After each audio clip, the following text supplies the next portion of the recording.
नमस्कार मित्रों, हरियाली तीज की कथा अगर आपने नहीं सुनी है तो आज मन लगाकर सुनिए। आखिर सावन में आने वाला यह पर्व इतना खास क्यों है? क्यों इस दिन महिलाएं माता पार्वती और भगवान शिव की पूजा करती हैं? और क्यों हरियाली तीज का नाम आते ही हरे रंग, मेहंदी, चूड़ियां और झूलों की याद आने लगती है?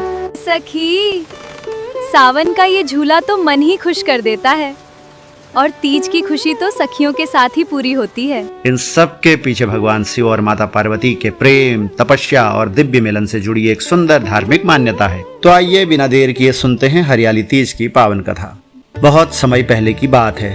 हिमालय की सुंदर पर्वत श्रृंखलाओं के बीच माता पार्वती का जन्म हुआ। बाल्यकाल से ही माता पार्वती के मन में भगवान शिव के प्रति गहरी श्रद्धा थी।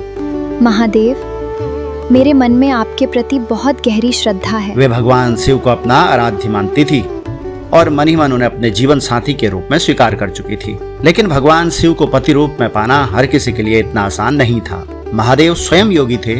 वे संसार के मोहमाया से दूर कैलाश पर तप में लीन रहते थे। माता पार्वती समझती थी कि यदि उन्हें महादेव को प्राप्त करना है तो केवल इच्छा करना पर्याप्त नहीं होगा।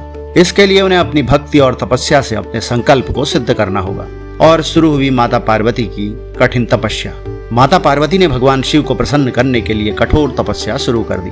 उन्होंने सुख सुविधाओं का त्याग कर दिया। वर्षा हो या गर्मी, ठंड हो या कठिन परिस्थितियां, माता पार्वती का ध्यान केवल भगवान शिव में ही लगा रहता। उनके मन में एक ही भावना थी, मेरे आराध्य महादेव ही मेरे जीवन साथी बने। समय बीतता गया लेकिन माता पार्वती का संकल्प नहीं बदला। उनकी तपस्या के पीछे किसी सांसारिक सुख की इच्छा नहीं थी। उनकी इच्छा केवल इतनी थी कि भगवान शिव उन्हें स्वीकार करें। माता पार्वती की भक्ति और तपस्या धीरे धीरे समय के साथ और गहरी और गंभीर होती गई। उनका मन संसार की दूसरी इच्छाओं से हटकर पूरी तरह महादेव में लग गया। आखिरकार भगवान शिव माता पार्वती की इस अटूट भक्ति से प्रसन्न हुए। महादेव ने माता पार्वती की तपस्या को स्वीकार किया। यही वह दिव्य क्षण था जब माता पार्वती की वर्षों की साधना सफल हुई। भगवान शिव और माता पार्वती का मिलन हुआ।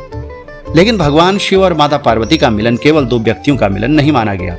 इसे शिव और शक्ति के मिलन के रूप में देखा गया। भगवान शिव को चेतना का प्रतीक माना जाता है और माता पार्वती को शक्ति का।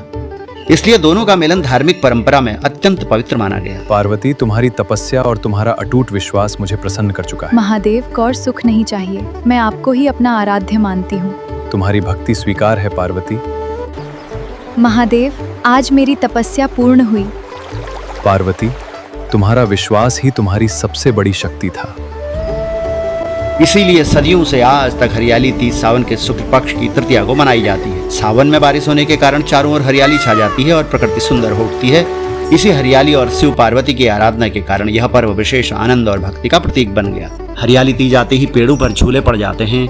महिलाएं और युवतियां सखियों के साथ झूला झूलती हैं और तीज के लोकगीत गाती हैं। मेहंदी व श्रृंगार से इस पर्व की खुशियां मनाती है। कई जगहों पर विवाहित बेटियों को मायके बुलाकर उनके लिए विशेष पकवान और उपहार भी भेजे जाते हैं। इसी वजह से हरियाली तीज में भक्ति के साथ सावन की खुशी और परिवार के प्रेम की सुंदर झलक भी दिखाई देती है। मित्रों, हरियाली तीज को कई जगह सिंधारा तीज भी कहा जाता है। इस दिन मायके से विवाहित बेटी के लिए उपहार भेजने की परंपरा है। इन उपहारों में मिठाइयाँ, घेवर, मेहंदी, चूड़ियाँ, दूसरी सुहाग सामग्री दी जाती है। यही कारण है कि कई क्षेत्रों में हरियाली तीज का त्योहार केवल पूजा और व्रत तक सीमित नहीं रहता, बल्कि बेटी और मायके के प्रेम से भी जुड़ा होता है। हरियाली तीज के दिन अनेक सुहागन महिलाएं भगवान शिव और माता पार्वती की पूजा करती हैं। वे अपने पति की लंबी आयु, दाम्पत्य जीवन और सुख शांति तथा परिवार की खुशहाली की कामना करती हैं। कई स्थानों पर अविवाहित कन्याएं भी अच्छे जीवन साथी की कामना से माता पार्वती की पूजा करती हैं।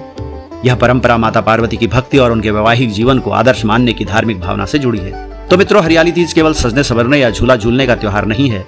इसके पीछे माता पार्वती की श्रद्धा और भगवान शिव के प्रति उनका समर्पण याद किया जाता है। यह त्योहार हमें प्रकृति के करीब लाती है और शिव पार्वती की पूजा हमें प्रेम, विश्वास और वैवाहिक जीवन की पवित्रता की याद दिलाती है। अगर आप इस वर्ष यानी 2026 के हरियाली तीज का व्रत रखने जा रहे हैं तो यह पर्व शनिवार 15 अगस्त 2026 को मनाया जाएगा। क्योंकि हरियाली तीज श्रावण शुक्ल पक्ष की तृतीया को मनाई जाती है। पंचांग के अनुसार 2026 में तृतीया तिथि 14 अगस्त से शुरू होकर 15 अगस्त को समाप्त हो रही है। तो भक्तों, यही है हरियाली तीज से जुड़ी भगवान शिव और माता पार्वती की पावन मान्यता। माता पार्वती की भक्ति हमें बताती है कि सच्ची श्रद्धा में धैर्य और विश्वास होना कितना जरूरी है। और हरियाली तीज हमें यह भी याद दिलाती है कि हमारे त्योहार केवल परंपराएं नहीं हैं, इनमें हमारी संस्कृति, परिवार, प्रकृति और भक्ति चारों का सुंदर मेल दिखाई देता है।